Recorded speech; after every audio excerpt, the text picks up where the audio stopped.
Okay, Konstantin, welcome to the Freedom Pact podcast. Thanks for having me. It's good to be with you.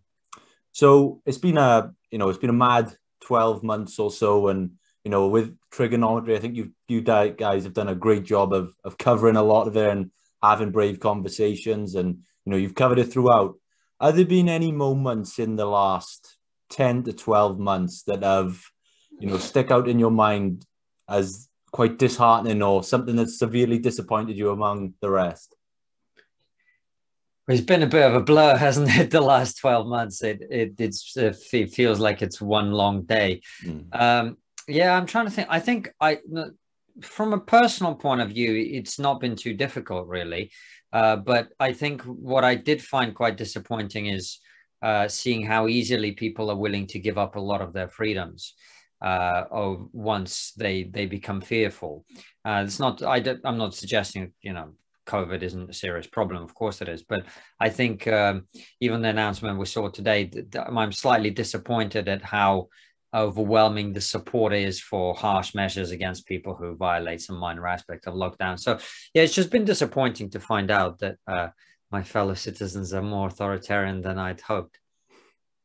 Yeah, like I just mentioned there, you guys, I think something you do fantastic over at Trigonometry is you put out a lot of brave content. You have conversations that a lot of people are probably too afraid to have, especially on a platform like YouTube. Are you ever worried about censorship? I imagine because with your show, it's now so big. It must play a big part in your life. From financially to just a big part of your life. Do you ever get worried now about censorship, or do you ever think twice about the conversations you have? Yeah, I mean, obviously it's a concern. Trigonometry is basically a small business now that employs people who rely on that, and it's obviously a huge part of my life and Francis and Anton and others. So yeah, we obviously wouldn't want to have our channel taken down or anything like that.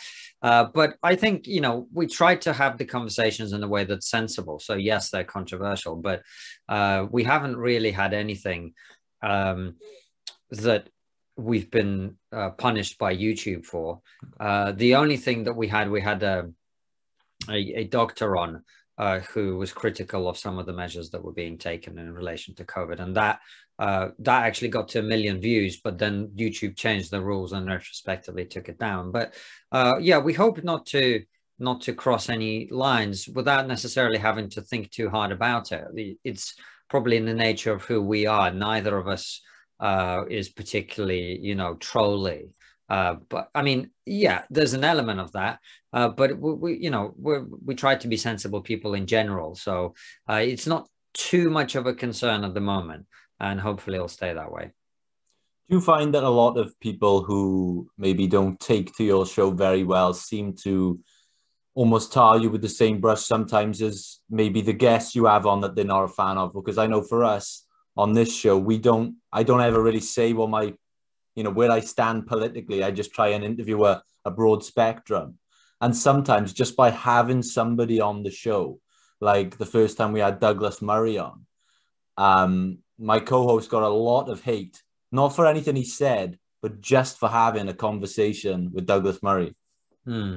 Yeah, well, that is such a big part of the way the world now seems to work. Is you've got this sort of moronic thing that I call 6 degrees of white supremacy, whereby, if you talk to someone who talked to someone who talked to someone who talked to someone who next stood to someone's dog, then you have exactly the same views as the dog.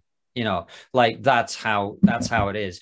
And I find that very strange. To me, the idea of open conversation is a founding bedrock of Western civilization. The idea that you would talk to people that you disagree with seems to me to be an essential part of anyone's education, and to grow up and to go through life without having that, without ever having your views challenged, I think it would be a very, very bad place to be as a young person, particularly because you're not really going to be to have any power in the world if you're not capable of dealing with reality. And if you don't hear counter arguments, and if you don't hear what people say in response to what you think, you can never get closer to your understanding of what's actually happening. And, you know, that's going to be a problem. There's going to be a big, big problem going forward. So it's very, very important to talk to people from all sides. And yeah, you know, the wonderful thing about the position that we find ourselves in with, you know, we've grown to a large audience and hopefully we'll continue to do that. We really don't have to think particularly about what people think or say about us. We kind of don't depend on anyone, right? So in our case, it's actually almost irrelevant what other people think. And in some ways, even when we get, you know, if the Guardian was to write some kind of hit piece on trigonometry, it probably would just help us as well, you know. So it's not really something that now we think about particularly carefully. We just try and have conversations with people that we find interesting, who we think will be honest, which is two challenges really.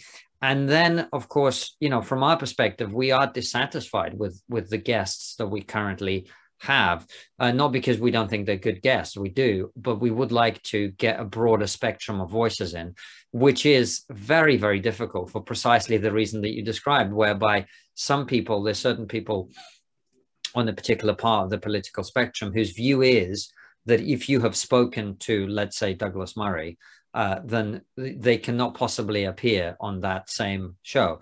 And that's a problem, which we would like to address and work very hard to address as much as we can. However, it's not really up to us.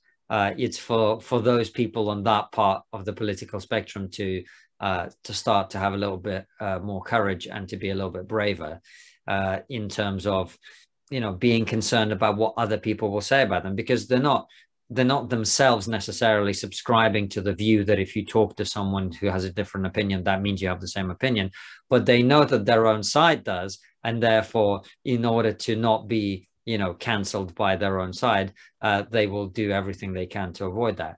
And, you know, that is a challenge for us as a show, and we're always trying to address it. But as I say, it can be difficult. But, you know, we have had some people who normally would struggle to do something like that. You know, Lord Andrew Adonis, Arch Remainer, very, very kind of progressive left wing. We've had a few guests like that, not many, but a few, and we'll always continue. You know, people like that will always be welcome on the show, as long as, you know, we feel that they're interesting and also that they're going to be honest. Yeah. I think sometimes there's just, we're getting to this stage now where there's almost no room for a trial. There's no judge or jury. For a lot of people, is, you know, you send straight to the executioner. You see it in cancel culture all the time. And when I spoke to Brett Weinstein, we were talking about cancel culture. He said that he thinks that, or what he's found is the motive behind it seems to be people who maybe don't have a lot of meaning in their life, and they try and sort of substantiate that meaning by attaching themselves to this cause of setting the world to rights, by cancelling anyone with a different opinion to theirs. Would you agree with that? And where do you think that the motive lies in cancel culture? Well, this is a really interesting thing, and I certainly wouldn't wish to disagree with Brett, who I respect very much and is a friend, but also you know, far more qualified to talk about evolutionary psychology and things like that than I am. It's an interesting conversation about cancel culture, I think, because there's obviously people who say it doesn't exist, it's a myth, it's been made up, it's just people being, you know, held responsible or accountable for their words. And it's an interesting thing to suggest that cancel culture doesn't exist, because if you think about it, cancel culture actually has always existed. Cancel culture has always existed, whether it's witch hunts, whether it's inquisitions, whether it's simply people being forced out of the tribe that they're in for behaving in some way that isn't considered acceptable in that society. Cancel culture has always existed and will probably always exist. The only difference is, at the moment, compared to what used to happen, is that we now have the technology that allows it to go from being a localized thing, you know, the Spanish Inquisition, or you know, witch trials in Salem, or you know, other forms of ostracism that used to happen in Greece and many other places in ancient Greece. What we now have is the ability to make it global and to make it instant. And, you know, cancel culture in a way is almost, I suppose, an inevitable product of living in society. I've been thinking about this quite a bit recently. If you think about it, some sort of enforced social conformity is necessary for a cohesive society. You can't have everyone just running around doing whatever the hell they want, right? So you will always have an element of, you know, discouragement of antisocial behavior, let's say. But obviously at the moment, there's another thing. So I think the first and foremost, we all have that group mentality and that herd mentality where we don't like people who don't behave the way you're quote unquote supposed to. Right. So I think that has always existed, most likely. And yeah, of course, it gives people meaning, as you say. It's also it's kind of, I would imagine, it's a very a feeling of power. It makes you feel powerful. And if you think about the fact that a lot of people are stuck at home, unable to live a meaningful life and a fulfilling life at the moment, particularly at the moment, but also before, and there's a lot of people who don't have a job that they love, who are not being creative in the way that they like, their relationship isn't working, and whatever else. When you are in that situation and you feel powerless to change it, it is very tempting to try and exert power somewhere where you can. And if you can, you know, click a button on your computer and suddenly someone that you perceive as being powerful and influential, who has all those things that you want, suddenly is now suffering, well, there's a certain malevolent appeal to that, isn't there? And I think there will always be people who are drawn into that. The question for me is, what does the rest of society do in response to that? And what we have at the moment is, instead of tackling that sort of abuse head on, which it's abuse, right? Ganging up on people, you know, providing the tools for them to protect themselves from that, encouraging people to speak their mind, etc. All sorts of things that could be put in place to protect people against cancel culture are not happening. And so the sort of loser on his Twitter at, you know, 2 a.m. who's trying to cancel you isn't really a big deal, in my opinion. The big deal is, how does society respond to mobbing of people, to mass harassment, etc. And it seems to me we're not doing a very good job at the moment. Do you think that there's any, going back, do you think there's any way of reversing this, you know, it's seemingly increasing cancel culture? Where do you see it heading? Do you see it getting worse or better? Yeah, I think it will get worse. And I think that's a good thing. I don't think you can reverse anything in history. I think you always have to be moving forward. And the fact that it will get worse, I think, is kind of inevitable. If you look at any previous large-scale witch hunt type events, whether that's the Salem witch trials, the Inquisition, McCarthyism in America, it always has to get to a point when it's just absolutely ridiculous before people, ordinary people, enough of them start to wake up and do something. I should say as well, we're very lucky in modern society. You know, we now sort of, you know, you might get your book deal cancelled or something like that. You know, 100, 200, 300, 400 years ago, you'd be burnt at the stake for having the conversation you and I are having now, let alone anything else.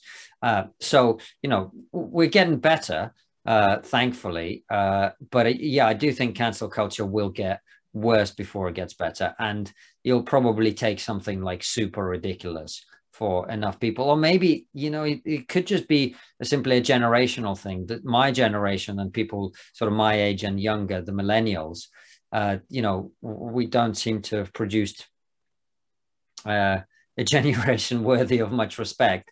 But the younger guys, you know, the sort of next generation, they seem they're going to need to rebel against something. And if all of this nonsense is what they rebel against, to my mind, that would be a very good thing. Before I mention this word anymore, I'd like to sort of define it if we could. How would you describe wokeness to somebody who didn't know what that term meant? I'd say it's well, there's several strands. So the first one is hypersensitivity, and the belief that words, offense, being upset about something aren't just small events in your life, but they're catastrophic events that are comparable to being physically assaulted. So that would be the first thing, a hypersensitivity around language. Another thing, I mean, it depends which part of it you look at, I suppose. There's also underpinning it is a kind of neo-racism, is a belief, you know, traditionally racism was the belief that certainly in the West, white people are superior to ethnic minorities. fundamentally underpinning all of wokeness is this idea of critical race theory, which says that actually deep down what we really need to do is to be less white, because being white is a problem.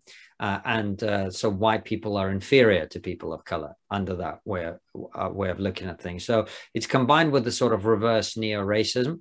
The other thing about it is, rather than being a system of beliefs, its fundamental tenet is that it should be implemented using authoritarian measures. So these are not people who argue through the democratic process for certain rules and laws to be changed and for certain legislative outcomes and policy outcomes to be achieved. They want to take the power into their own hands. Rather than, someone said something, well, was that illegal? It's not important, because saying the wrong thing is so traumatic and violent and evil and damaging and whatever, that you can't let the racist, institutionally biased court and judiciary deal with it. You have to deal with it yourself. And what that essentially means is mob rule. In terms of how they would act in government, what we know, it's a deeply authoritarian ideology that doesn't, this is one of the things I find really interesting about trying to have conversations with both sides of the spectrum. I find that a lot of people who are on the center right or just right wing, they will vehemently disagree with me on certain issues, but their view is that we've had the conversation and we can part as friends. So if we don't agree about, say, drug legalization, for example, which is something that I disagree with a lot of socially conservative people about, their view is I'm still a good guy whose ideas on many other things are valid. But on this particular issue, I'm, a silly liberal, or I'm, whatever. I'm morally, maybe not morally, but I'm just like not perfect. Everybody is flawed. Whereas what wokeness is about is, well, if you disagree with me about this, you're a bad, evil person, and I must never, ever speak to you again. So there is a sort of punitive authoritarian element to it as well. But fundamentally, it's about what I said, hypersensitivity around language, the belief that some groups are inferior to others, instead of the belief that individuals are born with the opportunity to be equal and should have equal rights, which is my view. It's the sort of old school liberalism. Their belief is that actually that's not true. And some groups are superior to others. Some animals are more equal than others, if you've read your Animal Farm. So that I think is a part of it. And as a result of that, and this is, I think, the part that a lot of people miss, which I think is probably the most important part to me, as someone who came to the West from outside and has that sort of perspective that I can rely on as well. Because of the way that wokeness attacks the founding principles of Western civilization, right? The founding principles of Western civilization are individualism, the fact that every person has the right to pursue their dreams and ambitions to the best of their ability and should be treated based on their merit as an individual, freedom of expression, the fact that you have the right to say anything as long as you're not causing physical damage to other people, right? You're not inciting violence, you're not shouting fire in a theater.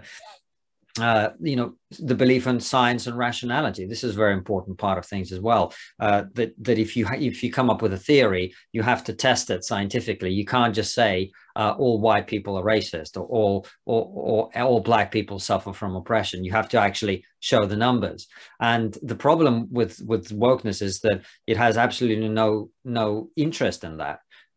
Because there's plenty of evidence that this idea that, all white people are super privileged and all people of color are disadvantaged is completely untrue.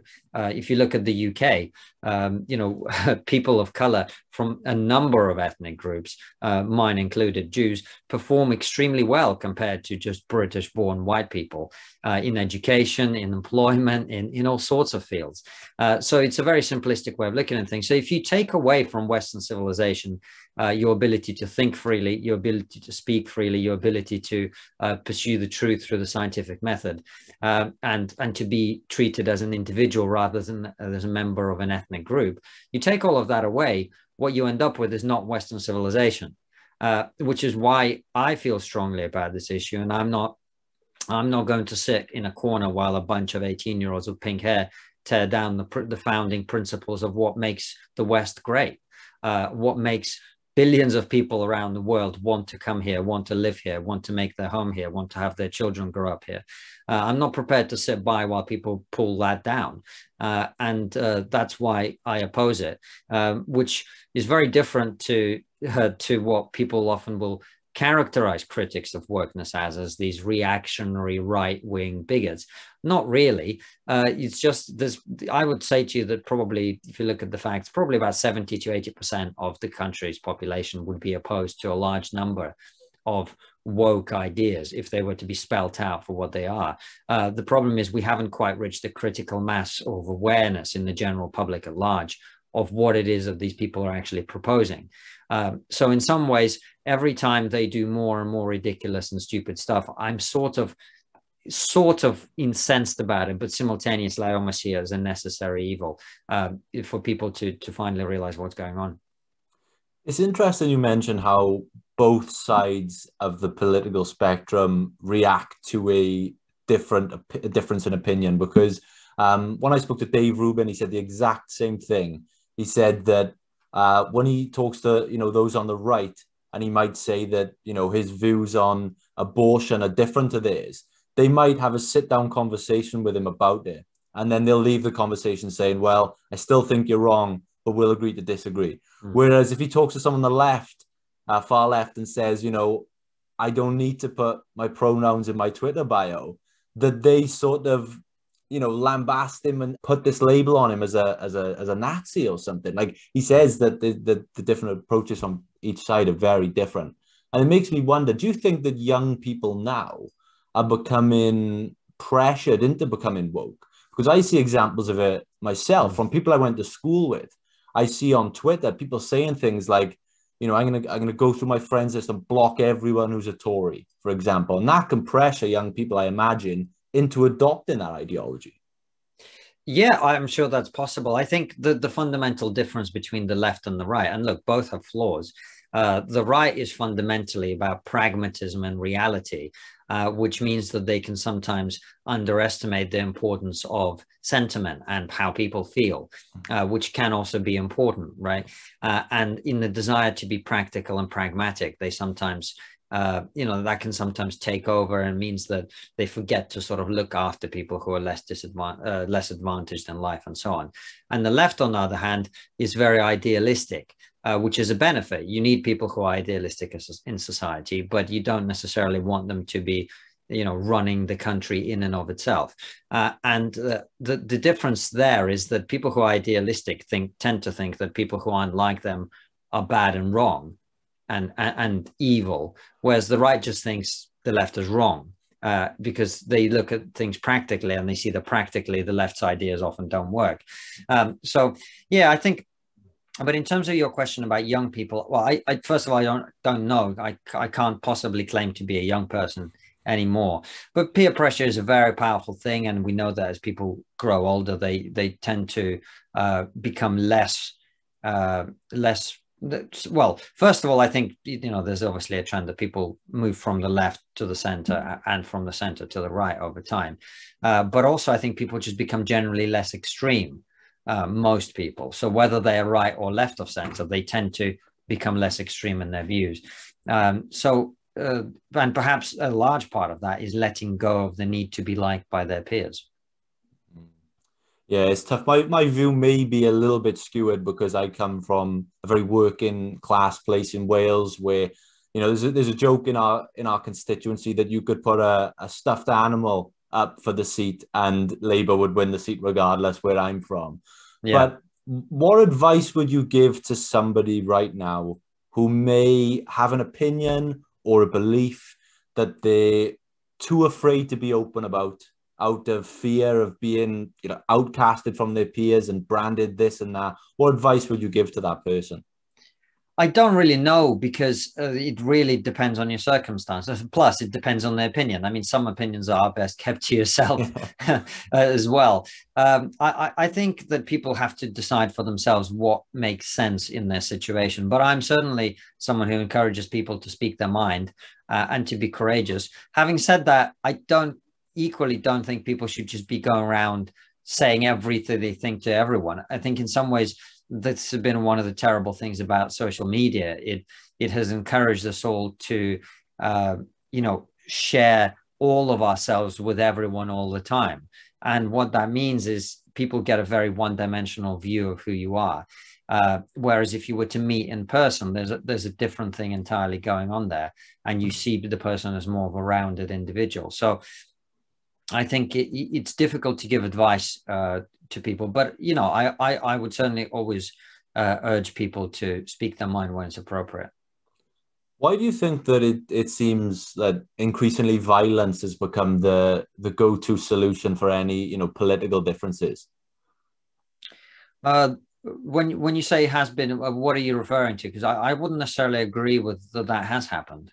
I would say, like, so for example, I see a lot of, as we just talked about, if there's a difference in opinion, there doesn't seem to be a room for discussion anymore. It just seems to be attack, attack, attack. I don't necessarily mean physical. I could mean verbal as well. Right. Well, see, this is the thing that I think we should be careful. And again, as you say, I don't know what your political views are at all, but certainly from my perspective, I think we've got to be very careful to differentiate between violence and words, right?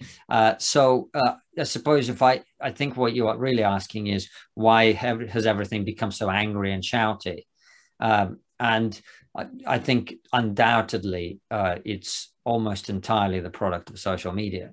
That one-dimensional avatar that I was just talking about, I think it is what allows people to feel that they're not really dealing with a person, and therefore what they do to that person doesn't have to be subject to the same rules of decorum or morality, frankly, that the other ways of behaving face to face would be.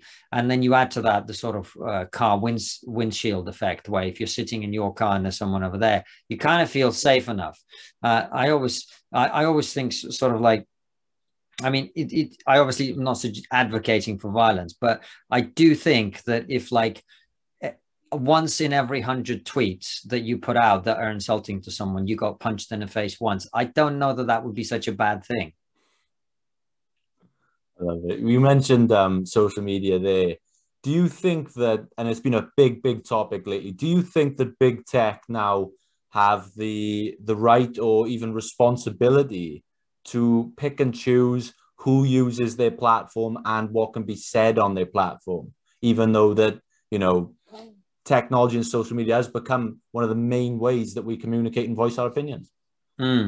Well, I think the reality is that the idea of the sort of wild west of the internet, which we have had for some time, I mean, that is over. And we're starting to see that these technologies are so powerful that they're changing the trajectory of human society and human civilization. So the idea that everyone should be able to say whatever they want on those platforms, I think, was not ever going to be realistic. I've never been a free speech absolutist. I think there's certain things that should be restricted.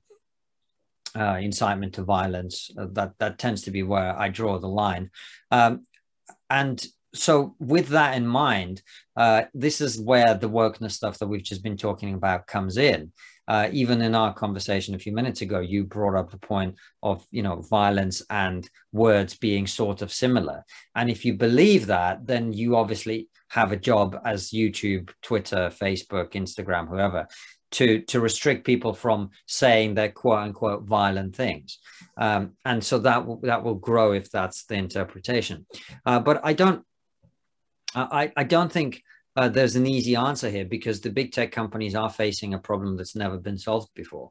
And I think they're still trying to feel their way. And that's why, I try to speak up about it to encourage them to go in a particular direction, because I think it's very important that as much of our freedom as possible is preserved on their platforms. One idea I keep seeing thrown around is this idea of launching a sort of digital bill of rights, if we're looking at that sort of hypothetical bill, is there anything that you would like to see on that bill straight away? I mean, I don't know how realistic that is, if I'm honest with you, whether that would ever happen. But I think, you know, the First Amendment in the United States does a very good job. And it's a very good starting point for what we're dealing with. I think if there was some sort of way of just getting that in place, that alone would make a huge difference. One thing I'd love to get your opinion on, I've mentioned you're a comedian yourself, you're an award-winning comedian. It's a topic that Ricky Gervais in particular talks passionately about, and it's controversial comedy. From your point of view anyway, what have you noticed in terms of who decides what is controversial in comedy? Do you think that comedians are being swayed into a certain way now due to the sort of voice of the masses? Well, who decides? I mean, the comedy industry, certainly in this country, is a tiny industry controlled by about 8 people, certainly when you're talking about television. Right. And it's essentially them that decides. They decide what isn't acceptable. And increasingly, the other thing, I certainly, before the pandemic started, I haven't done a comedy show for about a year now, but certainly before the pandemic, one of the things I noticed was the audiences were also starting to self-police. So if you're sitting in a room of 100, people, and someone says an offensive joke or a joke that you personally think is offensive, and you react like it's inappropriate to laugh at it, you go, or something like that, or you look unapprovingly or disapprovingly at someone next to you who's laughing, that creates a sort of tension in the room, and people are less likely to laugh at the next offensive joke. So you're starting to see all this cultural stuff bleed through into how people react and how they try and police other people in the audience. So yeah, but the thing is, offense is obviously taken, not given. So it's all very subjective. And that's why it's disappointing that you've got a handful of people, whether they're the TV comedy commissioners or just a couple of people in the audience who are, rather than doing what people used to do when they didn't enjoy a joke, which is just to do nothing. Now there's a sort of like, why are you laughing kind of thing, which I always found slightly odd. Has that impacted your passion for comedy at all? I don't know, probably a little bit. The main thing that impacted my passion for comedy, which is now at a very low level at the moment, is number one, the fact that during lockdown, I realized what an unhealthy lifestyle it is to be spending your evenings driving around the country, driving 2 hours here and 2 hours back to do a 20-minute spot at a comedy club or whatever it is. Getting home at 2 a.m, eating late, not going to bed until 3, waking up at 11, and so it makes your life pretty difficult. So that's the first part. Another thing is, with Triggernometry, in addition to the interviews we do, we also now do 4 live streams a week, which gives me an outlet for all of that creative, jokey, bantery type of energy. Yeah, the self-policing of the audiences, the comedy audiences tend to be very kind of woke in many ways. It's not everywhere, but certainly in the big cities. And so just playing to those audiences was becoming a little bit boring, where you had to take all the edge of everything. I was starting to lose my enthusiasm for it because of that as well. But mainly it's just a really harsh lifestyle, man. Yeah, I imagine it is, man. Look, we mentioned Triggernometry numerous times so far. Are there any episodes or interviews you've done this year that stand out to you? Maybe some that you would recommend to our listeners now that go and check out after this one? Well, the next one, actually, we've had some huge guests on this year already. But the very next one that's coming out this Wednesday, the 24th, is with a guy nobody would have ever heard of. He's an actor, an actor in America. He was on Broadway. He was in theaters. He's also done TV work and stuff like that. And it's him, and he's a black guy as well. And it's him talking about what it's like not to be woke as an actor, which is really, really interesting. And he's a great speaker. And just he's thought very carefully about this stuff. So our interview with Clifton Duncan That will be coming out this Wednesday. That's the one I recommend. But we've got some, I can't tell you what they are just yet, but we've got some huge names coming on the show in the very near future. Fantastic. I look forward to it. Some questions that we ask every guest before they go. The first one, are there any books that have had a massive impact on your life at any point in your life that you could recommend to our listeners? There are a few. I would say that as a writer and chronicler, really, the number one would be Alexander Solzhenitsyn. And there's a lot of relevance to what we've been talking about in his work. So his main work, of course, is the Gulag Archipelago. It's very long, and I do recommend people read it, but it's a mission. But if you're just curious to see and understand what his writing is about and get a sense of what it is, he has a short story called A Day in the Life of Ivan Denisovich, which basically chronicles one day in the life of a prisoner in a Soviet gulag, in a concentration camp for Soviet political prisoners. And it just shows you what sort of life these people were leading. And you kind of swallow this book in one go, but because so much has happened in this day, by the end of the piece, you've forgotten that it was just one day, because that's how much has happened. And it's a great way of getting into, and Solzhenitsyn has a lot of very useful insight for what's happening in the world right now. Fantastic. The last big question I have for you is, so give you the example for myself. What makes my life living right now is having conversations like these, putting them out there, and knowing that even if it impacts, one person this evening, then I can go to bed, sleep a happy man. But right now, for you, this could be anything. It could be your work, it could be family, anything. For Konstantin Kisin, what makes a life worth living? Well, for me, it's my wife, first and foremost. We've been together since we were basically 18, so basically 20 years now. Wow. That's always going to be at the very top of the list for me. And then fulfilling work, which Triggernometry is, that's really, really important. And the people that you meet along the way, and that you share your miseries and your happy days with. I think that those three things really. Beautiful, man. Look, where can our listeners find more from yourself and connect with you? So I'm at Konstantin Kisin on all the social media, and the YouTube channel we've been talking about, Triggernometry, is at TriggerPod, and you can find it on YouTube or as a podcast. Perfect. Konstantin, thank you for joining me today. It's been an absolute pleasure, sir. Thank you very much. I really appreciate it. Thanks for having me.